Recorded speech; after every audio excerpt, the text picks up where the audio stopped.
सूर्यकांत पटेल आपके अपने YouTube channel Gyanpur में स्वागत करता हूं। और जैसा कि आपका जो ज्योग्राफी पढ़ रहे हैं उसमें अभी तक जितने भी टॉपिक पढ़ाए गए उसमें से एक खास टॉपिक ये भी है भारत के प्रमुख बंदरगाह। अगर ये टॉपिक देखा जाए तो जो आपको एक पढ़ाया गया था थल परिवहन यानी कि ट्रांसपोर्ट, उसी का ये जल परिवहन का टॉपिक है। एक नंबर बड़ा यहाँ से क्वेश्चन पूछा जाता है। तो सबसे पहले हम लोग बात करेंगे सी पोर्ट्स यानी कि बंदरगाह के बारे में। तो देखा जाए अगर बंदरगाह तो ये शब्द बना है बंद प्लस दर और प्लस गाह। ठीक, अब देखिए इस बंद का मतलब ही होता है, इंग्लिश में कहते हैं क्लोज, क्लियर। और दर का जो मतलब होता है उसका मतलब होता है स्थान। क्या मतलब होता है? स्थान। और जो गाह होता है उसका मतलब होता है घेरा यानी सर्कमफेरेंस हम लोग कह देते हैं ना, या परिमाप कहते हैं, पेरीमीटर्स कह देते हैं। तो अगर देखा जाए तो जो गाह है इसका मतलब होता है घेरा, क्लियर। तो वह स्थान जो क्या है बिल्कुल बंद है और पानी की तरफ क्या है, पानी ने उसको क्या कर रखा है, घेर रखा है। अब हम लोग बात करेंगे जो थल पार्ट होता है। तो जब समुद्र की लहरें आती हैं तो कोई जो थल पार्ट है, जब समुद्र की लहरें आएंगी और जहां पर जो ये लैंड है बिल्कुल सॉफ्ट होती तो ये अपने क्या करती हैं, आके इससे टकराती हैं। तो जब टकराती हैं तो टकराने से क्या होता है, थल पार्ट में क्या आती है, घिसावट आती है। तो इस तरह से थल पार्ट कटता रहता है, मिट्टी कट कट के समुद्र में जाती रहती। और अगर देखा जाए तो इस तरह से यू शेप का जो है आकार बनता चला जाता है, यानी सी टाइप का। अब अगर जो देखें तो ये पार्ट क्या कहलाता है, बंदरगाह कहलाता है। और इसी जगह पर क्या होते हैं कि जो यातायात में प्रयोग किए जाते हैं जहाज, उनको इस एरिया में क्या है आने दिया जाता है। तो ये दो तरह से होते हैं, एक तो होता है कि प्रकृति ने काट कर बनाया है जगह, और दूसरा है कि जो है मानव ने ये जगह काट के इस तरह से बना दी है ताकि सी पोर्ट्स जो हैं पर जो है वो जहाज वो बहुत आराम से आ सके। तो हम लोग देखेंगे ये दो तरह के होते हैं, एक तो होते हैं मानव निर्मित जिनको कृत्रिम कहते हैं, ठीक। और दूसरा अगर देखा जाए तो नेचुरल होते हैं यानी प्राकृतिक। दो तरह से बंदरगाह हम लोग यहाँ पर जानेंगे बंदरगाह में कि जो हमारे भारत है, तो भारत में 9 राज्य समुद्र के किनारे हैं, जैसे गुजरात हो गया, महाराष्ट्र हो, गोवा, कर्नाटक, केरल, तमिलनाडु, आंध्र प्रदेश, उड़ीसा और आपका ये पश्चिम बंगाल, ये समुद्र के किनारे हैं। ठीक, ये जब आप पढ़ते हैं समुद्र के किनारे जो है भारत की विस्तार एवं विस्तृति, तो वहां पर भी इस चीज का जिक्र होता है। तो यहाँ पर देखेंगे सबसे बड़ा अगर देखा जाए कोस्ट लाइन में स्टेट वो गुजरात आता है। तो हम लोग सबसे पहले अगर जो बात की जाए इसी में, तो जो 9 राज्य समुद्र के किनारे हैं तो कोस्ट लाइन पर ही बंदरगाह होंगे। तो इसमें से देखेंगे दो तरह से कोस्ट लाइन को डिवाइड किया गया, एक पश्चिमी घाट बोला जाता है और एक पूर्वी घाट बोला जाता है। पश्चिमी घाट में गुजरात, आपका महाराष्ट्र, गोवा, कर्नाटक, केरला आते हैं, जबकि पूर्वी घाट में तमिलनाडु, आंध्र प्रदेश, उड़ीसा और कोलकाता आते हैं, क्लियर। तो हम लोग देखेंगे जो बंदरगाह है, ठीक, इसका कॉन्सेप्ट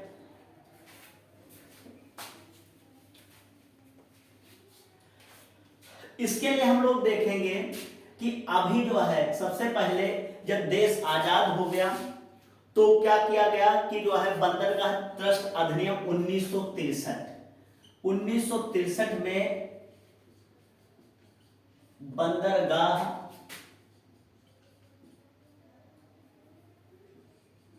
ट्रस्ट अधिनियम आया और इसके तहत यह काम किया गया कि यातायात को बढ़ावा दिया गया, यातायात को बढ़ावा दिया गया। दूसरा इसके तहत क्या हुआ कि विदेशी जो है जो निवेश होता है, जो विदेशी जो है यातायात होता है, निर्यात होता है और कोई वस्तु आयात होता है, इन सब चीजों में क्या है विकास, इसके डेवलपमेंट के लिए ये एक जो है बंदरगाह ट्रस्ट अधिनियम लाया गया, क्लियर। लेकिन अगर जो हम लोग बात करें इसी में 2020 की, 2020 जब मोदी सरकार बनी तो उसमें बंदरगाह प्राधिकरण जोड़ा गया, ठीक, प्राधिकरण, ठीक। जो बंदरगाह प्राधिकरण है दरअसल ये क्या किया गया, जो 1963 का ये बंदरगाह ट्रस्ट अधिनियम था, इसी में चेंजेस कर दिए गए और इसके उद्देश्य बदल गए। जैसे वाणिज्य एवं जो व्यापार था, अगर हम लोग बात करें तो जो वाणिज्य था भारत में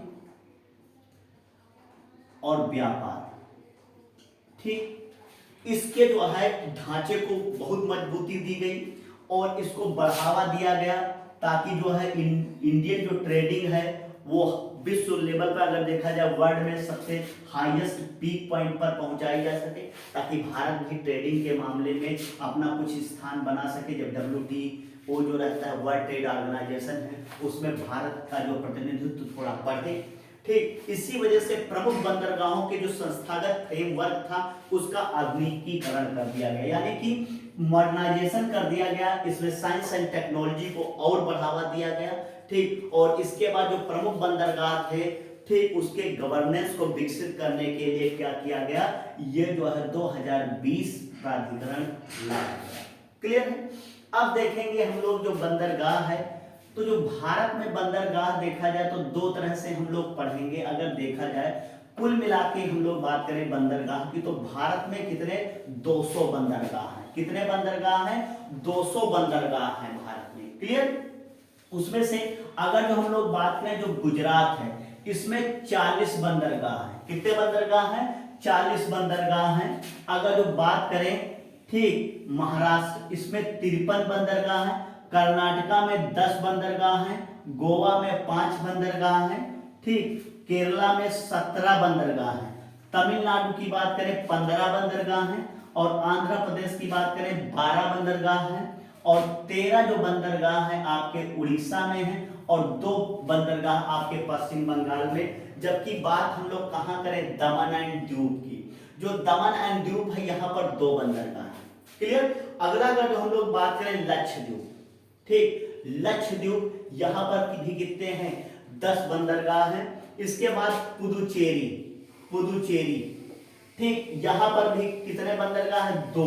और अंडमान निकोबार की बात किया जाए यहां पर 23 बंदरगाह। यानी भारत में छोटे और बड़े सब मिला के टोटल कितने हैं, लगभग 200 बंदरगाह हैं। क्लियर। जो ये 40 आपको गुजरात में बताए गए और 53 ये बताए गए, इन पर जो है राज्य सरकार नियंत्रण करती है, ठीक। जबकि जो मेजर बंदरगाह वो कितने भारत में 13 सबसे बड़े बंदरगाह हैं, जिस पर क्या है, सेंट्रल गवर्नमेंट इसको गवर्न करती है, ठीक। तो हम लोग बात करेंगे यहाँ पर बंदरगाह के टॉपिक में कि 2 तरह से, एक तो पूर्वी घाट के और एक पश्चिमी घाट के। तो जैसे पूर्वी घाट पश्चिमी घाट के हम लोगों ने देखा, कांडला बंदरगाह हो गया आपका, ठीक, और इसका आपका जो है मुंबई बंदरगाह हो गया और फिर न्यावा सेवा बंदरगाह, इसी को जवाहरलाल नेहरू बंदरगाह कहते हैं।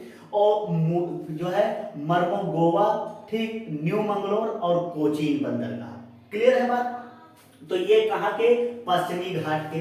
पूर्वी घाट की बात करें, अगर जो हम लोग पश्चिमी घाट की बात किया जाए तो इसके पहले जो आप मैप देखेंगे, इस मैप में इधर कौन सा सागर है, ये है अरब सागर। कौन सा सागर है, अरब सागर है। तो जो पश्चिमी घाट में अगर पूछा जाए, ये जो पश्चिमी घाट के आपको बंदरगाह बताए गए, पूछा जाए किस सागर के किनारे हैं या तट पर है, तो आपको बताना होगा अरब सागर। जबकि जो पूर्वी घाट है ये पूछा जाए तो बंगाल की खाड़ी, ठीक, क्या है, बंगाल की खाड़ी।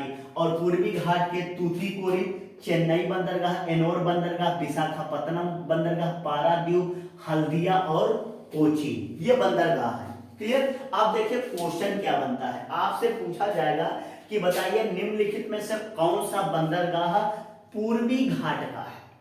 समझ पा रहे हैं, या निम्नलिखित में से कौन सा घाट पूर्वी घाट का नहीं है। समझ पा रहे हैं पॉइंट को, अच्छे से समझेंगे। इसी वजह से आपको यहाँ मैप पर भी बताएगा और यहाँ पर देखिए आपको बताया गया पश्चिमी घाट के कौन कौन से और पूर्वी घाट के कौन कौन से बंदरगाह हैं, ठीक। तो आपसे क्वेश्चन पूछा जाएगा कि निम्नलिखित में से बताइए कौन सा पश्चिमी घाट का बंदरगाह है, या पूछ लिया जाएगा कौन सा जो है पूर्वी घाट का बंदरगाह है, या पूछ लिया जाएगा आपसे बताइए निम्नलिखित में से कौन सा पश्चिमी घाट का बंदरगाह नहीं है, या निम्नलिखित में से कौन सा पूर्वी घाट का बंदरगाह नहीं है। एक तो क्वेश्चन ये पूछा जा सकता है। दूसरा क्वेश्चन क्या बनता है, पूछा जाएगा कि बताइए कांडला बंदरगाह या जो है मुंबई बंदरगाह या न्यू मंगलोर या कोचीन, ये बताइए इनके राज्य पूछे जा सकते हैं कि किस राज्य में। तो आपको जानना है कांडला कहाँ है, गुजरात में है, जो है मुंबई महाराष्ट्र में है, और न्यावा सेवा यानी जवाहरलाल नेहरू ये कहाँ पर है बंदरगाह, ये आपका बंदरगाह है ठीक महाराष्ट्र में। और मर्मो गोवा पूछा जाए तो गोवा में है, न्यू मंगलोर कर्नाटक में पड़ेगा, कोचीन बंदरगाह केरला में पड़ेगा। क्लियर। अगर पूर्वी घाट के बंदरगाह की बात किया जाए तो तमिलनाडु कहाँ पड़ेगा, तूतीकोरिन में, और चेन्नई बंदरगाह तूतीकोरिन कहाँ पड़ेगा तो तमिलनाडु में, चेन्नई कहाँ पड़ेगा तमिलनाडु में, और एनोर कहाँ पड़ेगा तमिलनाडु में, जबकि विशाखापट्टनम आंध्र प्रदेश में पड़ेगा। और जो पारादीप है ये उड़ीसा में, हल्दिया और कोलकाता बंदरगाह पश्चिम बंगाल में। तो एक तो स्टेट को लेके पूछेगा, एक घाट को लेके पूछेगा, पूर्वी घाट या पश्चिमी घाट। एक पूछेगा बताइए, कभी कभी क्वेश्चन बदल देगा, बताइए निम्नलिखित में से कौन सा जो है बंगाल की खाड़ी का बंदरगाह है या कौन सा अरब सागर का बंदरगाह है। क्लियर है, समझ पा रहे हैं। एक एक बिल्कुल जो भी चीजें बताई जा रही आप बहुत क्लियर उसको जो है सुनिए और नोट्स बनाते रहेंगे। क्लियर, क्योंकि यही सब छोटी छोटी चीजें आपसे पूछी जाएंगी। क्लियर, चलिए आगे बात। अब तीसरा जो क्वेश्चन बनता है, पहला आपसे क्वेश्चन बनेगा कि बताइए पूर्वी घाट या पश्चिमी घाट का, बंगाल की खाड़ी में है, अरब सागर में। दूसरा स्टेट पूछा जाएगा। और जो तीसरा क्वेश्चन वो ये बनेगा कि बताइए ये मैन मेड है या नेचुरल है। समझ पा रहे हैं ना, ठीक। यानी कि ये प्राकृतिक बंदरगाह है या ये बंदरगाह कैसा है जो है आपका मानव निर्मित है। तो दो चीजें आप समझेंगे। देखिए जो पश्चिमी घाट में आएंगे तो कांडला बंदरगाह, मुंबई बंदरगाह, और फिर है आपका ये न्यू मंगलोर और कोचीन, ये चार बंदरगाह प्राकृतिक हैं। जबकि जो आपका है न्यावा सेवा और मर्मो गोवा ये कैसे बंदरगाह, ये आपके मानव निर्मित है। ये आप एक जो आपके सामने भी ग्राफ बनाया गया, इसको अच्छे से दिमाग में बिठा लेंगे। इसमें सारी चीजें वो कर दी गई, बस थोड़ी चीजें जो विशेषता होती है वो हम अलग बताएंगे। पूर्वी घाट में देखा जाए तो कोलकाता, हल्दिया यानी दो केवल प्राकृतिक, पारादीप और विशाखापत्तनम को याद रखेंगे। जो आपको 13 बंदरगाह ये प्रमुख हैं, बड़े हैं भारत के, इसमें से केवल आपको 6 याद करना, 6 प्राकृतिक हैं और 6 आपका क्या है मानव निर्मित है। तो अगर हम लोग बात करें जैसे पश्चिमी घाट में 4 हैं और पूर्वी घाट में 2 हैं, ये कैसे प्राकृतिक, ठीक। तो जो पश्चिमी घाट आपको बताया गया है कि जैसे प्राकृतिक कांडला है, मुंबई है, ठीक, और फिर आपका जो है न्यू मंगलोर है और कोचीन है। जबकि पूर्वी घाट में अगर बात किया जाए पारादीप और विशाखापत्तनम ये प्राकृतिक है। क्लियर है बात। अब हम लोग बात करेंगे, इसी में देखेंगे एक एक बंदरगाह का थोड़ा थोड़ा डिस्क्रिप्शन भी पढ़ेंगे, ठीक। देखते हैं।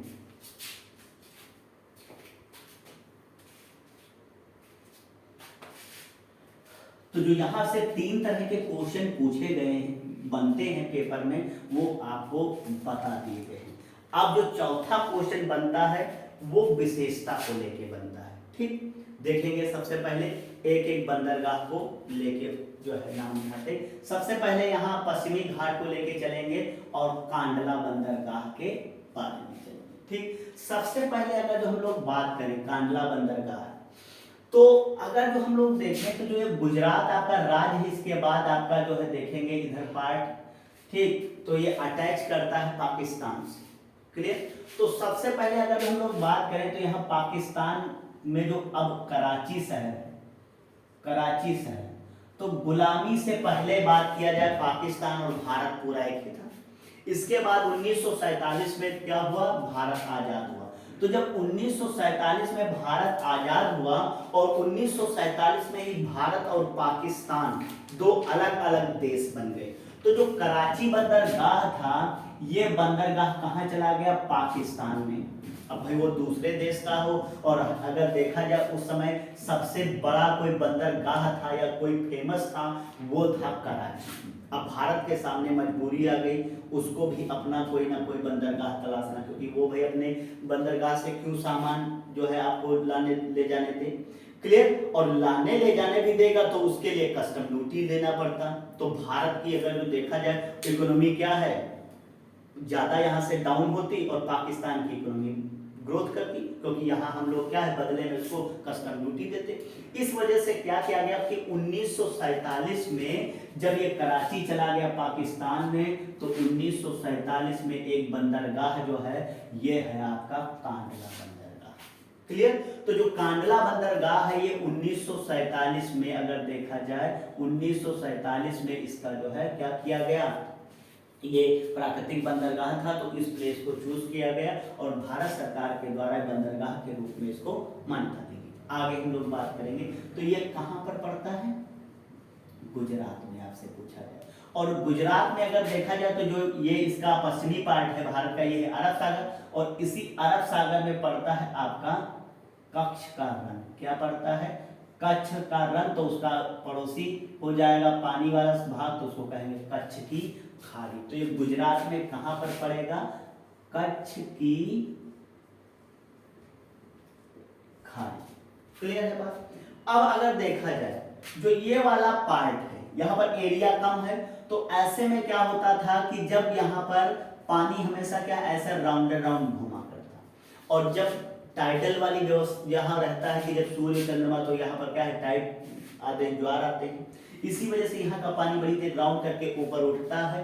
ठीक, तो कभी कभी यहाँ का जल स्तर जब टाइडल आएंगे तो बढ़ जाएगा, और जैसे ज्वार भाटा खत्म हुआ तो क्या हो जाएगा, वहां पर पानी थोड़ा जल स्तर गिर जाएगा, नीचे चला जाएगा। तो अगर देखा जाए तो यह किस प्रकार का बंदरगाह है, एक ज्वरीय बंदरगाह है। कैसा है, ज्वरीय बंदरगाह है। आपसे पूछा जाएगा कि बताइए कांडला किस प्रकार का बंदरगाह है, तो ज्वरीय बंदरगाह। समझ पा रहे हैं।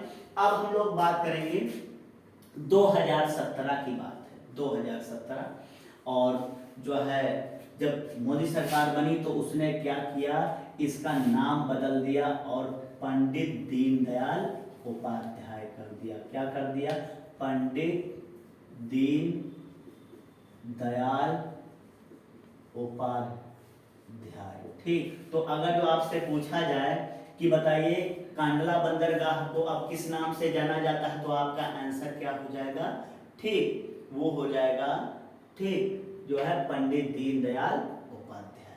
क्लियर है बात।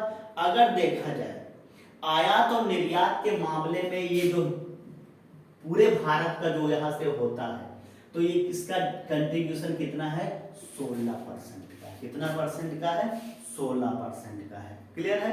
तो एक कैसा है, टाइडल पोर्ट है। किस तरह का पोर्ट है, टाइडल पोर्ट्स है, यानी कि ज्वरीय बंदरगाह है। क्लियर है।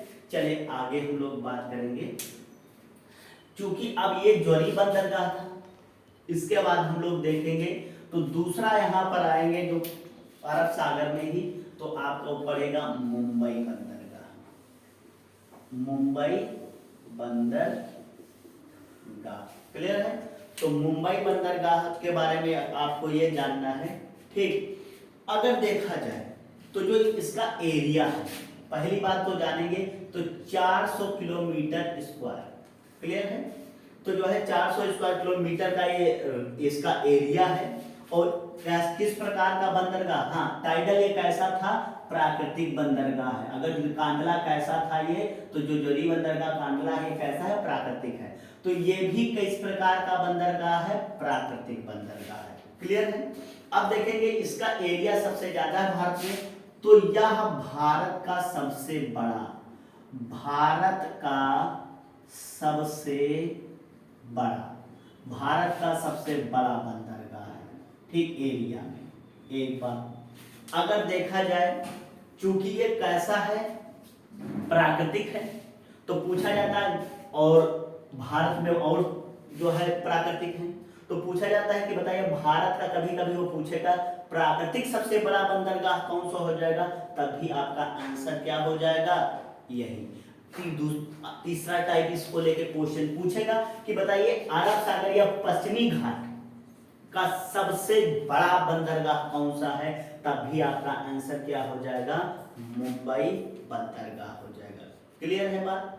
अब देखेंगे इसी में, ठीक जो ये बंदरगाह है, ठीक तो सालसाट द्वीप पर स्थित है। क्लियर।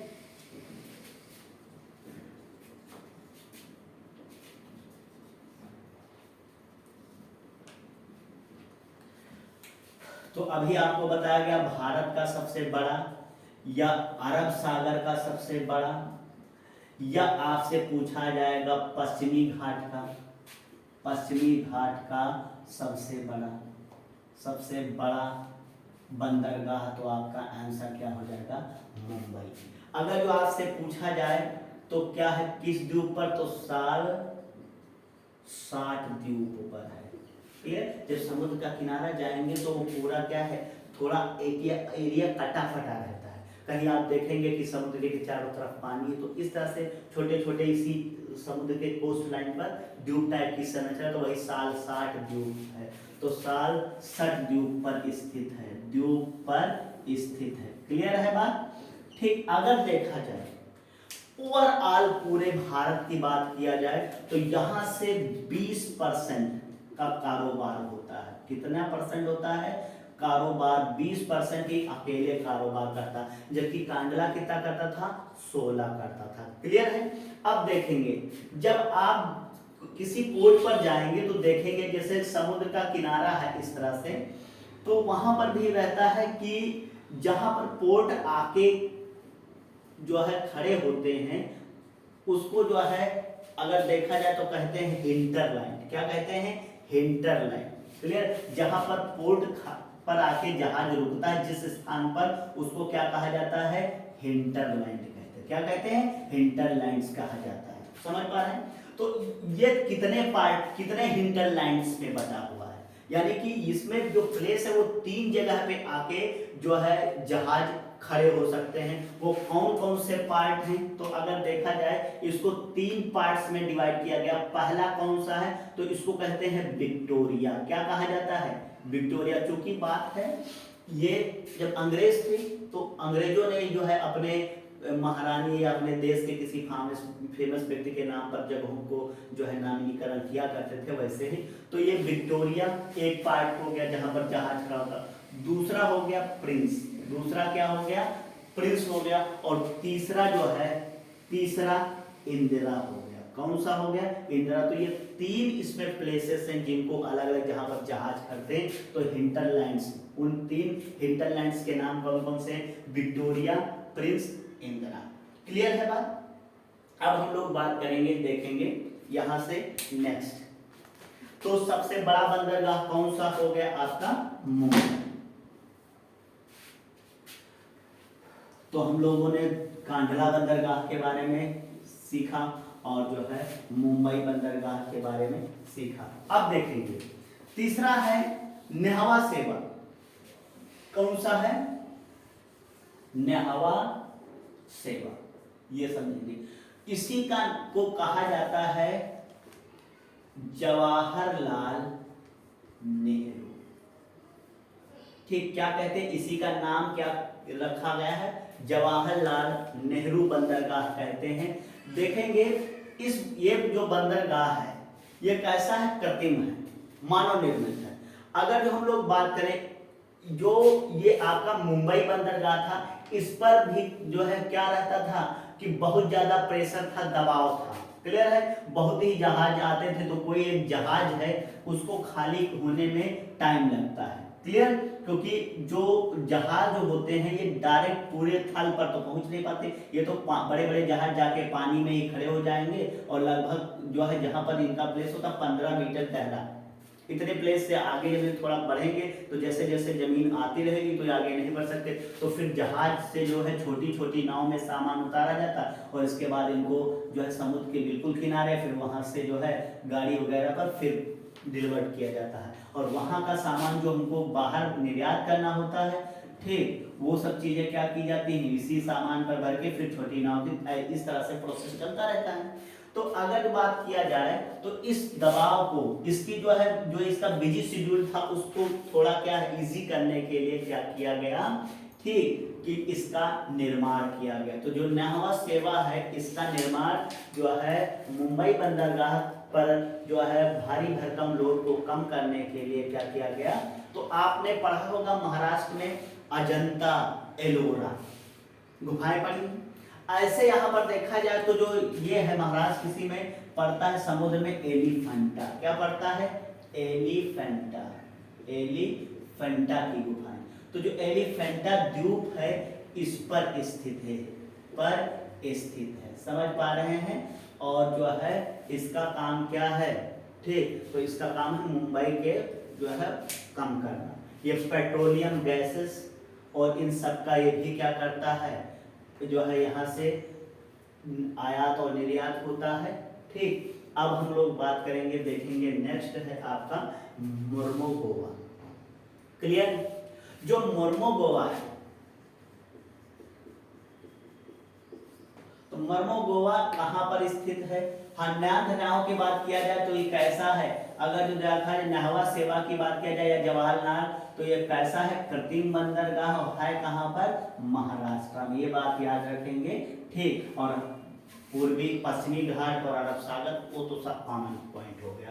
चलिए देखेंगे मोर्मोगोवा के बारे में। जो मोर्मोगोवा है, ठीक, ये कहाँ पर है, गोवा में स्थित है। पहला पॉइंट तो गोवा में है, ठीक। दूसरा पॉइंट अगर देखा जाए, अरब सागर के किनारे अगर देखा जाए तो जुआरी नदी के तट पर है। किस नदी के तट पर है, तो जुआरी नदी के तट पर है, नदी के तट पर स्थित है। समझ पा रहे हैं, तो जुआरी नदी के तट पर ये स्थित है। समझ पा रहे हैं बात को। अगर देखा जाए यहाँ से जो है निर्यात चीजें होती, आयात बहुत कम होता है। यहाँ से जो भी चीजें होती है वो मैक्सिमम निर्यात यहीं से होता है। तो भारत का मैक्सिमम जो निर्यात है वो सबसे ज्यादा कहाँ से होता है, मोर्मोगोवा से होता है।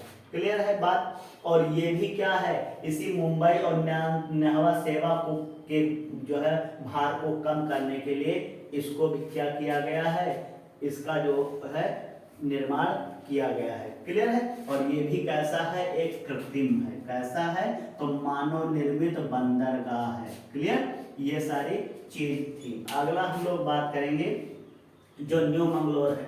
हाँ, एक थोड़ा जो है, जो न्यू मंगलोर की अगर जो बात किया जाए तो ये जानेंगे न्यू मंगलोर के बारे में। आप लोगों ने पश्चिमी घाट पढ़ा होगा और उसमें कर्नाटक में एक खान आती है जो है कुद्रेमुख। कौन सी खान आती है, कुद्रेमुख। और ये क्या है, लौह जो है इस्पात के लिए जानी जाती है। तो लोहे के इस्पात का क्या यहाँ से होता है, खुदाई होता है। तो अगर बात किया जाए तो जो कुद्रेमुख से लौह इस्पात जो है का उत्पादन किया जाता है, उसको निर्यात करने के लिए न्यू मंगलोर, तो जो न्यू मंगलोर है यहाँ से किसका निर्यात होता है, लौह अयस्क का निर्यात होता है। और ये कर्नाटक में है। कहाँ पर, कर्नाटक में है। और एक कैसा है, प्राकृतिक बंदरगाह है। कैसा है, प्राकृतिक बंदरगाह है। क्लियर। और जो है मैक्सिमम जो यहाँ से लौह अयस्क का निर्यात होता है वो कहाँ को होता है, जापान को होता है। क्लियर। अगर देखा जाए जापान एक छोटा सा, तो उसमें प्रशांत महासागर का द्वीप है और सबसे ज्यादा वहां पर ज्वालामुखी फटते रहते। पूरा अगर देखा जाए उसके पास किसी प्रकार का कोई जो है संसाधन, प्राकृतिक भंडार नहीं है, लेकिन तब भी डेवलप है। क्यों, क्योंकि उसके पास दिमाग है और वो क्या करता है, अपने दिमाग से हर चीज को क्या है, साइंस एंड टेक्नोलॉजी के बल पर ही सारे काम करता रहता है। और आप देखेंगे जितने भी आते हैं प्रोडक्ट, चाहे वो ऑटोमोबाइल्स में हो, चाहे मोबाइल्स सेक्टर में, देखिए सब आता है। आप लोगों ने जो है अगर देखा होगा तो बहुत सारी जापानीज कंपनियां यहाँ पर काम करते हैं। जो आप सुजुकी वगैरह, होंडा वगैरह ये कंपनियां देखते हैं, ये सब कहाँ की हैं, ठीक, कावासाकी वगैरह है, ये सब कहाँ की हैं, जापान की है। ठीक, चलिए देखते हैं यहाँ पर। तो जो है क्या करता है, लौह अयस्क का निर्यात यहाँ से होता है, कर्नाटक में स्थित है, पश्चिमी जो है घाट में है। क्लियर। अरब सागर के किनारे। क्लियर। चले आगे हम लोग बात करेंगे इसी में न। उसके बाद है कोची, जो है पश्चिमी घाट का अगला जो देखा जाए तो कौन सा है, कोची। कोचीन है, कहीं कहीं कोच्चि मिलेगा। क्या मिलेगा, कोच्चि। अगर देखा जाए तो ये कहां पर स्थित है, केरल में स्थित है। कहां पर है, केरल में स्थित है। कभी कभी तट पूछ लेता है तो ये मालाबार तट आएगा। क्या आएगा, मालाबार तट जो है पूछा जाएगा। अगर देखा जाए जो कोचीन है बहुत खूबसूरत शहर है और एक खूबसूरत बंदरगाह भी है। इसी वजह से कोचीन को जो है अरब सागर की रानी कहते हैं। कोचीन को क्या कहा जाता है? अरब सागर की रानी। अरब सागर की रानी कोचीन को कहते हैं। क्लियर है बात? और अगर देखा जाए किस प्रकार का बंदरगाह है? प्राकृतिक बंदरगाह है। और यहाँ से अगर देखा जाए जो इलायची, काजू, ठीक, एवं गरम मसाले, इनका निर्यात किया जाता है। इनका निर्यात बड़े पैमाने पर होता है। क्लियर? तो अगर देखा जाए ये पश्चिमी घाट के बंदरगाह थे। आपको बस जानना है जो पश्चिमी घाट में 4 प्राकृतिक हैं और बाकी सब कैसे हैं? मानव निर्मित। मुंबई, कांडला, ठीक, और आपका जो है न्यू मंगलोर और कोचीन, ये प्राकृतिक। ठीक, अब हम लोग बात करेंगे पूर्वी घाट।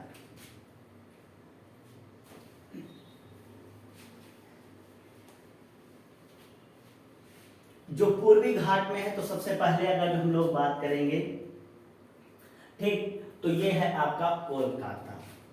ठीक, अगर बात करें, हाँ, कोचीन पर एक पॉइंट और समझ लेंगे। 1928 में इसको जो है भारत सरकार के द्वारा जो है, जब यहाँ पर ब्रिटिश गवर्नमेंट थी उसके द्वारा इसको मान्यता दी गई थी। क्लियर? अब आगे हम लोग बात करेंगे एक तरफ से पूरा सेल, पहले जो है कोलकाता बंदरगाह के बारे में।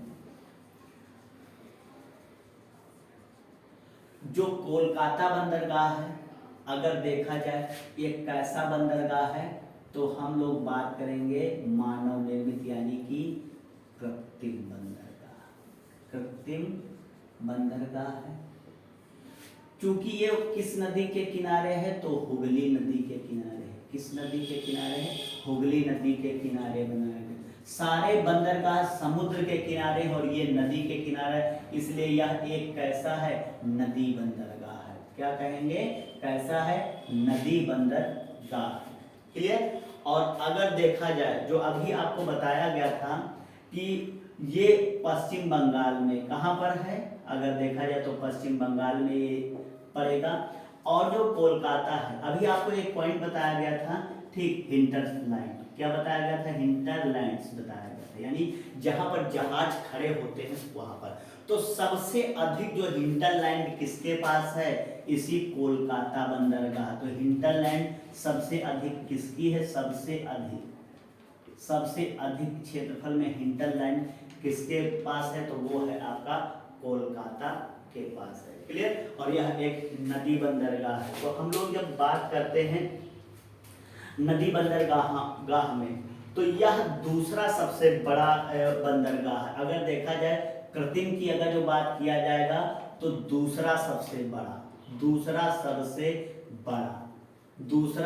बड़ा अगर देखा जाए, ये किस में? प्राकृतिक की बात नहीं हो रही, कृत्रिम की बात हो रही।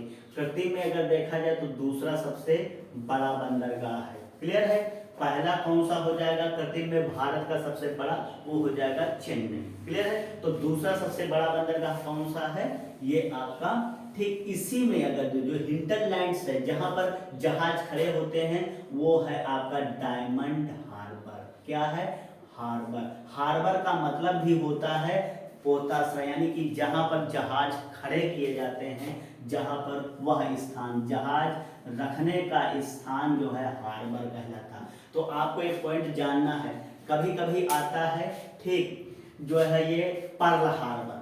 आपको एक बात जानना, जो पर्ल हार्बर है वो जापान में पड़ेगा। क्लियर? जब आप द्वितीय विश्व युद्ध की समाप्ति को पढ़ते हैं तो हिरोशिमा और नागासाकी पर जब अमेरिका ने एटम बम डाल दिया था, उसका मेन रीजन ये था कि पर्ल हार्बर द्वीप पर अमेरिका का कब्जा था और जापान वालों ने क्या किया? उसी द्वीप पर आक्रमण करके उसको अपने अंडर में ले लिया। इसी वजह से क्या हुआ कि इस जो है दूसरे विश्व युद्ध में अमेरिका कूद पड़ा और फिर उसने क्या किया? हिरोशिमा और नागासाकी पर एटम बम डाल दिए। तो पर्ल हार्बर जापान में, जबकि डायमंड हार्बर कहाँ पर है?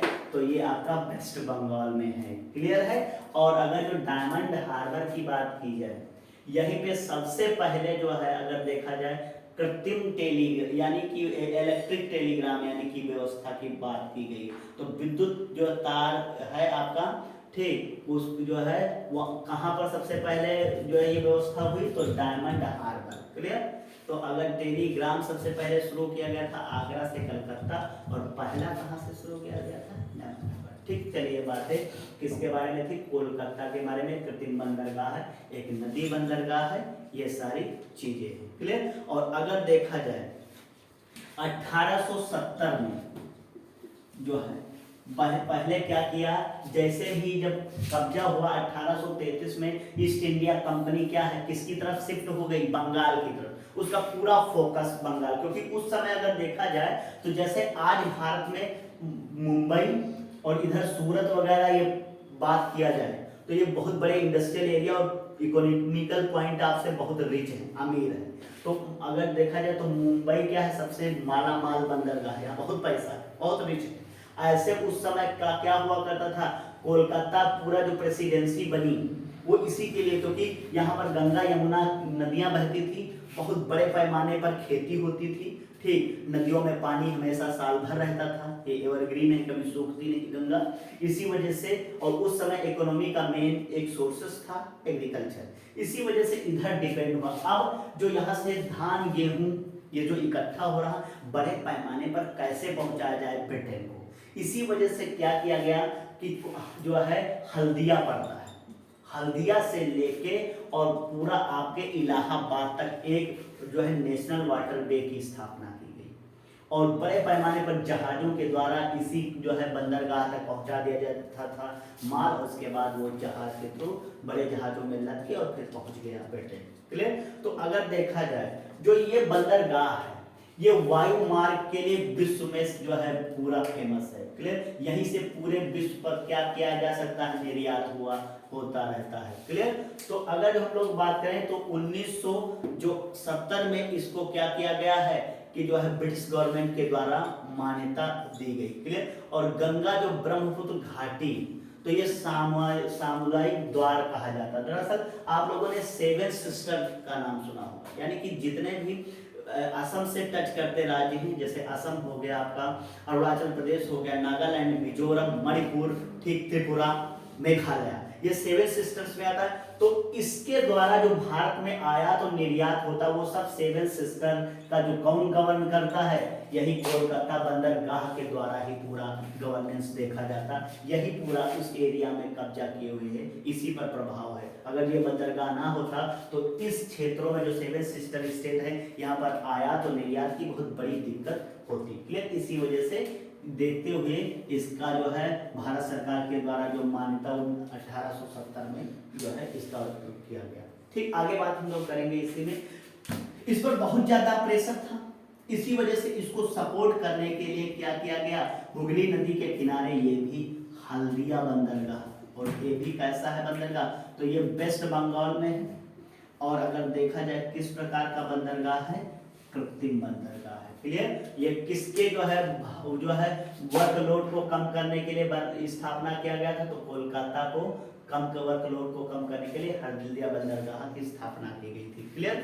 अगर जो हम लोग बात करें, ठीक, हाँ, थोड़ा ये जानेंगे, कोलकाता का भी नाम थोड़ा बदल दिया गया 2020 में। अगर देखा जाए इसका नाम कर दिया गया है श्यामा प्रसाद मुखर्जी बंदरगाह। ये बहुत इंपॉर्टेंट है। अगर देखा जाए 2020 में इसका नाम बदला गया है, क्या कर दिया गया, जैसे 2017 में कांडला को पंडित दीनदयाल कर दिया गया, ऐसे ही जो है ये इसका नाम बदल के क्या कर दिया गया, श्यामा प्रसाद मुखर्जी, क्या कर दिया गया, श्यामा प्रसाद मुखर्जी बंदरगाह कर दिया गया। क्लियर? अगर हम लोग कोलकाता की एक पॉइंट और जान लेंगे तो ये 29 जो है उत्तरी 24 परगना है, वहां पर स्थित है। अगर ये जिला वेस्ट बंगाल का तो इस जिले में है, उत्तरी 24 परगना जिला है, वहां पर ये स्थित है। श्यामा प्रसाद मुखर्जी इसका जो है नाम कर दिया गया। हल्दिया बंदरगाह में जो है बताया गया ये भी हुगली नदी के किनारे है। ठीक, हुगली नदी के मुहाने पर स्थित है, कृत्रिम बंदरगाह है। ठीक, और पश्चिम बंगाल में स्थित है। क्लियर? अगर हम लोग बात करें, ठीक, अगर देखा जाए पारादीप, इसके बाद कौन सा बंदरगाह है, पारादीप। ठीक,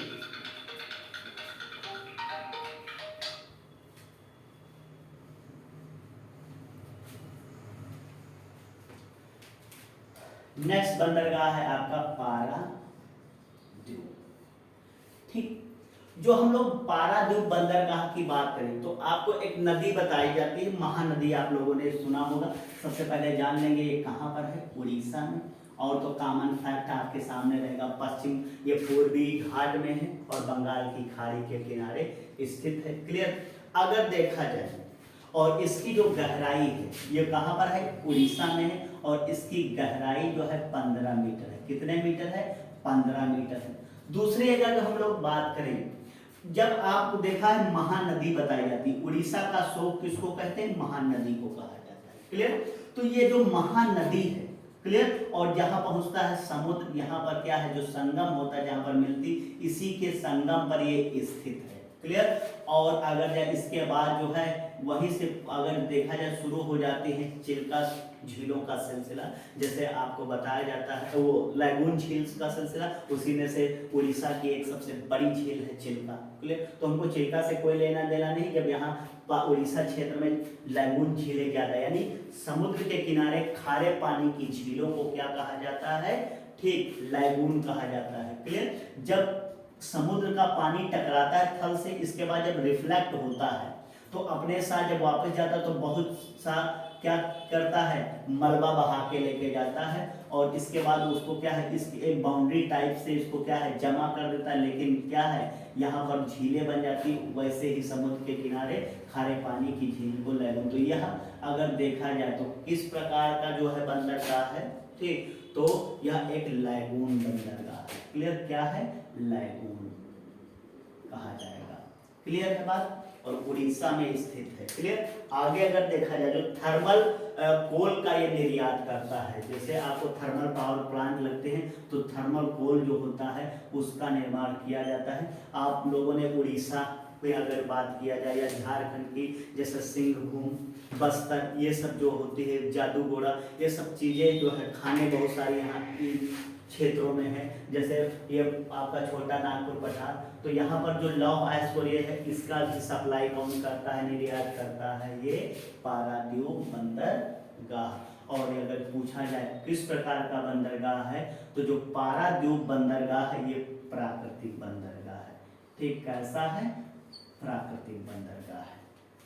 क्लियर। आगे हम लोग बात करेंगे इसी में। नेक्स्ट है विशाखापत्तनम। विशाखापट्टनम बंदरगाह, ये आपका पड़ता है आंध्र प्रदेश। कहाँ पर पड़ेगा, आंध्र प्रदेश में, पहली बात। दूसरा अगर देखा जाए जो ये आपका पड़ता है, ठीक, जो ये विशाखापट्टनम है तो आंध्र प्रदेश में स्थित है, पहली बात। और भारत का सबसे गहरा, भारत का सबसे गहरा बंदरगाह, ठीक। और उसके बाद पूछा जाए कैसा है, प्राकृतिक है। कैसा है, प्राकृतिक बंदरगाह है। तो भारत का सबसे गहरा बंदरगाह कौन सा है, विशाखापट्टनम। या आपसे पूछा जाए कि पूर्वी घाट का सबसे गहरा या प्राकृतिक सबसे गहरा, तो आपका आंसर हो जाएगा विशाखापट्टनम बंदरगाह। क्लियर है। अगर देखा जाए यह देश का चौथा सबसे बड़ा, अगर जो हम लोग एरिया में बात करें तो देश का चौथा सबसे बड़ा बंदरगाह है। चौथा सबसे बड़ा बंदरगाह कौन सा है, तो विशाखापट्टनम है, ठीक। और अगर देखा जाए ये किसके लिए है, तो ये शिप यार्ड के जो है निर्माण के लिए, जो शिप यार्ड है, उद्योग इंडस्ट्री है, वो कहाँ पर है, इसी बंदरगाह में स्थित है। क्लियर। तो जो है जलयान कहते हैं हिंदी में, तो जलयान निर्माण उद्योग के लिए यह बंदरगाह फेमस है। क्लियर बात। तो अगर जो हम लोग देखेंगे तो कौन सा इंडस्ट्रियल बंदरगाह कहलाएगा, तो आपका आंसर हो जाएगा विशाखापट्टनम। ठीक, समझ पाए ना, क्योंकि उद्योग जगत के लिए सबसे महत्वपूर्ण बंदरगाह माना जाता है। क्लियर। चलिए आगे हम लोग बात करेंगे इसी में। विशाखापट्टनम के बाद आता है, विशाखापट्टनम पर जो है लोड ज्यादा था और चेन्नई पर, तो इन दोनों के लोड को कम करने के लिए बनाया गया एक बंदरगाह एनो। क्लियर। 1999 में जो है इसका जो है क्या किया गया, निर्माण प्रारंभ हुआ और 2001 से इसने काम करना शुरू किया। तो अगर देखा जाए और ये किस प्रकार का बंदरगाह है, तो ये कृत्रिम बंदरगाह है और है कहाँ पर, तो तमिलनाडु में। कहाँ पर है, तमिलनाडु में ये स्थित है। ठीक, कृत्रिम बंदरगाह है और कहाँ पर स्थित है, तो तमिलनाडु में स्थित है। 1999 में इसकी स्थापना जो है निर्माण किया गया और फिर जो है 2001 में इसने काम करना प्रारंभ किया। क्लियर है। और अगर देखा जाए जो है यह भारत का पहला कारपोरेटरीकृत जो है बंदरगाह माना जाता है। ठीक, तो कारपोरेटरीकृत बंदरगाह भारत का पहला कौन सा है, तो एनोर है। तो अगर देखा जाए भारत का पहला कारपोरेटरीकृत, ठीक, ये है। समझ पा रहे हैं बात को। ठीक, और अगर देखा जाए यहाँ से अल्प मात्रा में लौह अयस्क का भी निर्यात होता है। ठीक, और अगर देखा जाए जो इसमें होता है पीएलओ, ठीक, के निस्तारण का काम भी यहाँ पर बड़े पैमाने पर होता है। क्लियर। चले आगे हम लोग एक और बंदरगाह की बात करेंगे, चेन्नई।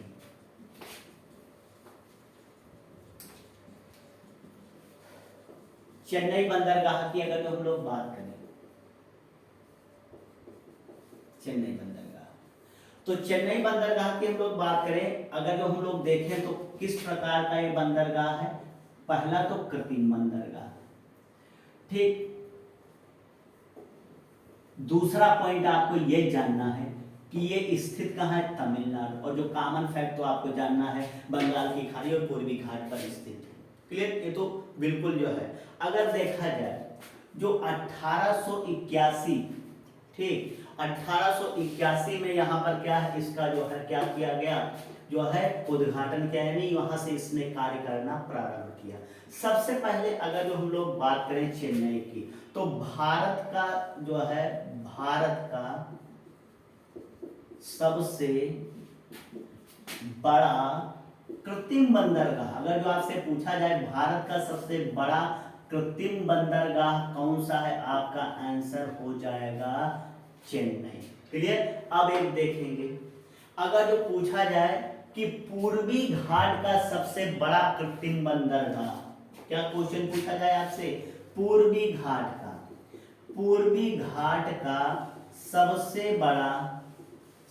बड़ा कृत्रिम बंदरगाह कौन सा है, तब भी आपका आंसर हो जाएगा चेन्नई। क्लियर है। अगर देखा जाए तो जो है यह जो है विश्व में 91 पोजीशन रखता है। किस चीज के लिए, 91वां स्थान विश्व में रखता है, जो है सबसे बड़े कंटेनर बंदरगाह के रूप में। किसके रूप में काम करता है, जो कंटेनर बड़े बड़े यहाँ पर जो है कंटेनर तैयार किए जाते हैं, इसके बहुत आधुनिकीकरण है। ठीक, तो जो है 91वां सबसे बड़ा कंटेनर बंदरगाह है विश्व का। समझ पा रहे हैं। तो 91वां विश्व का सबसे बड़ा कंटेनर बंदरगाह। समझ पा रहे हैं बात को। अगर जो हम लोग बात करेंगे इसी में, ठीक, तो स्थित कहाँ, अगर पूछा जाए कि बंगाल की खाड़ी का सबसे बड़ा जो है बंदरगाह कौन सा है, तब भी ये आपका आंसर क्या हो जाएगा, चेन्नई। ठीक, दूसरा आपको कौन सा बताया गया था, कोलकाता। और कृत्रिम की बात किया जाए तो पहला। ठीक, चले और एक हम लोग बात लास्ट में एक और बंदरगाह की चर्चा करेंगे, इसी में देखेंगे जो है तूतीकोरिन बंदरगाह। आप लोग जब मैप पर देखेंगे तो जो ये भारत है, इसके बाद जो है ये श्रीलंका का एरिया शुरू होता है। तो यहाँ पर अगर देखा जाए, यहाँ पर एक पड़ती है पाक जल संधि, इधर बंगाल की खाड़ी, इधर मन्नार की खाड़ी।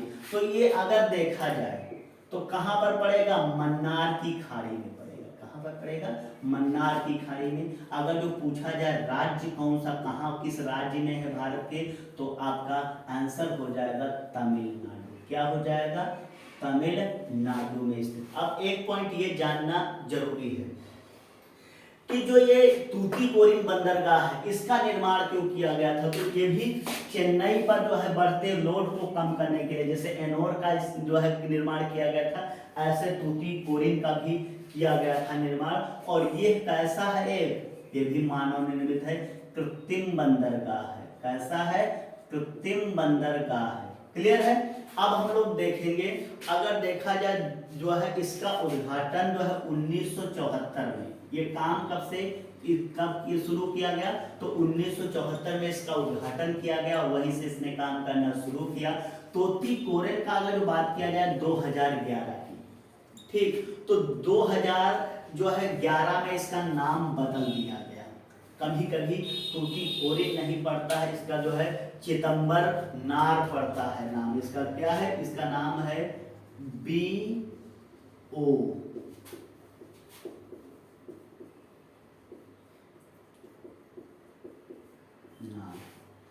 ये है इसका पूरा नाम। क्लियर। तो 2011 में इसका नाम बदल कर क्या कर दिया गया, BO चिदंबर नार कर दिया गया है। क्लियर। अगर देखा जाए हम लोग बात करें पूरा कोस्ट लाइन की, ठीक, तो जो भारत की जो कोस्ट लाइन है वो जैसे आपका है ये 7516.6 ये कोस्ट लाइन पड़ती है भारत की। तो सारे बंदरगाह जो कोस्ट लाइन है इसी से लगे हुए हैं। क्लियर। तो अगर जो हम लोग बात करेंगे, जो बंदरगाह आपको बताया गया, पूर्वी घाट और पश्चिमी घाट और भारत के कौन कौन से राज्य इसमें इन्वॉल्व, ये सारी चीज आपको अच्छे से जानना, और यही सारे फैक्ट बनते रहते हैं। बड़ा कंफ्यूज, इसीलिए जो आपको एक ग्राफ इससे पहले शुरुआत में बताया है उसी को फॉलो करेंगे और इस कंफ्यूजन से निकल कर 1 नंबर का जो क्वेश्चन है वो आएगा, उसको सही करेंगे। तब तक के लिए धन्यवाद।